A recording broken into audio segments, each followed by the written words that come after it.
कुशभद्रा नदी ब्रिज ଏବେ ଅବସ୍ଥା ଏଭଳି ରହିଛି ଯେ ବାଡ଼ ଦେଇକି ଭାଙ୍ଗି ଯାଇଛି, ବ୍ରିଜର ରିପାରିଂ କରାଯାଉନି, ସୋଲାର ଲାଇଟ୍ ଲଗାଯାଉନି।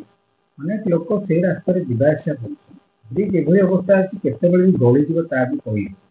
ଆପଣ ପୂର୍ବରୁ ଯେତେବେଳେ ବିଧାୟକ ଥିଲେ ଏ ବାବଦରେ କେବେ କୋଉଠି କଥା ଉଠେଇଥିଲେ ନା କଣ ବୁଝିଥିଲେ? ମୁଁ ଯେତେବେଳେ ଏହା ପୂର୍ବରେ ବିଧାୟକ ଥିଲେ ଜୟଦେବରେ, ସେ ସମୟରେ ବହୁତ ଚିଠି ଲେଖିଛି।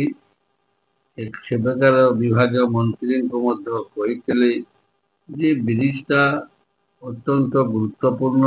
ବହୁତ ବର୍ଷ ହେଲା ଏ ବ୍ରିଜଟା ତିଆରି ହେଇଛି, ଏହାର ମରାମତି ନିହାତି ଦରକାର ଏବଂ ରିପେୟାର ଆଣ୍ଡ ରିନୋଭେସନ ସହିତ ରଙ୍ଗ ଦେବା ଦରକାର, ସୋଲାର ଲାଇଟ୍ ଲଗାଇବା ଦରକାର।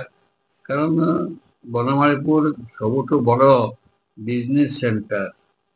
ଯେଉଁ ସବୁ ଜିନିଷ ଭାରତବର୍ଷରେ ପୃଥିବୀରେ ବିଭିନ୍ନ ଜାଗାରେ ଅଛି, ଆପଣ ଚାହିଁଲେ ସେଠି ବନମାଳୀପୁର ହାଟକୁ ପାଇପାରିବେ।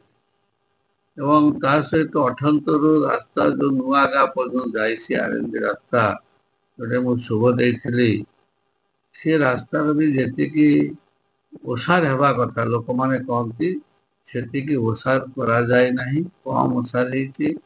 ଦୁଇ ପଟରେ ଡ୍ରେନ୍ କରିଦେଇକିରି ରାସ୍ତାକୁ ସଂକୁଚିତ କରିଛନ୍ତି।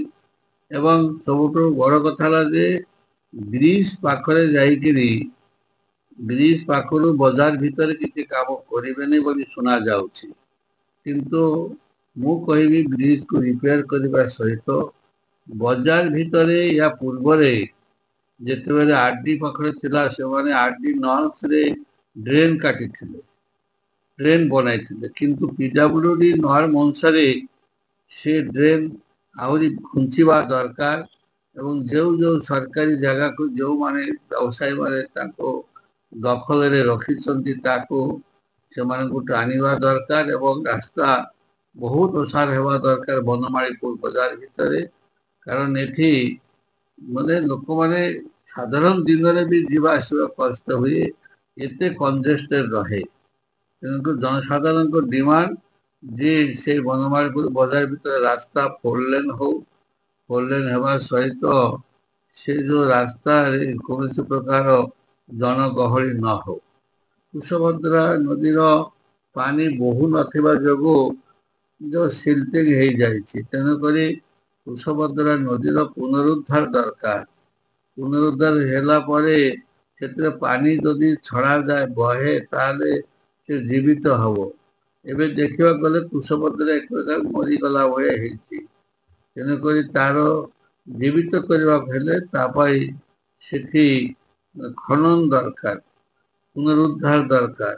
ଖନନ କଲେ, ନଈ ଖନନ କଲେ ସେ ସେଠି ପାଣି ଚଳପ୍ରଚଳ ହବ ଏବଂ ଲୋକମାନଙ୍କର ସବୁ ପ୍ରକାର ସୁବିଧା ହେଇପାରିବ। এই ବ୍ରିଜଟି କାହିଁକି ସରକାର ଦୃଷ୍ଟି ଆଣୁନି?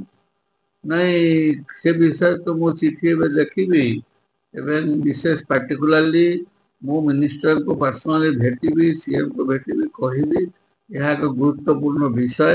ଏ ବ୍ରିଜର ତୁରନ୍ତ ରିପେୟାର ରିନୋଭେସନ କାମ ହଉ ଏବଂ ନଈ କେମିତି କୁଶଭଦ୍ରା ନଈ କେମିତି ସଫା ହେଇପାରିବ, ନଈରେ କେମିତି ସବୁଦିନ ପାଣି ରହିପାରିବ, ତା ପାଇଁ ମଧ୍ୟ ପଦକ୍ଷେପ ନେବା ପାଇଁ ମୁଁ ବିଭାଗୀୟ ମନ୍ତ୍ରୀମାନଙ୍କ ସହିତ ଆଲୋଚନା କରିବି, ଅନୁରୋଧ କରିବି।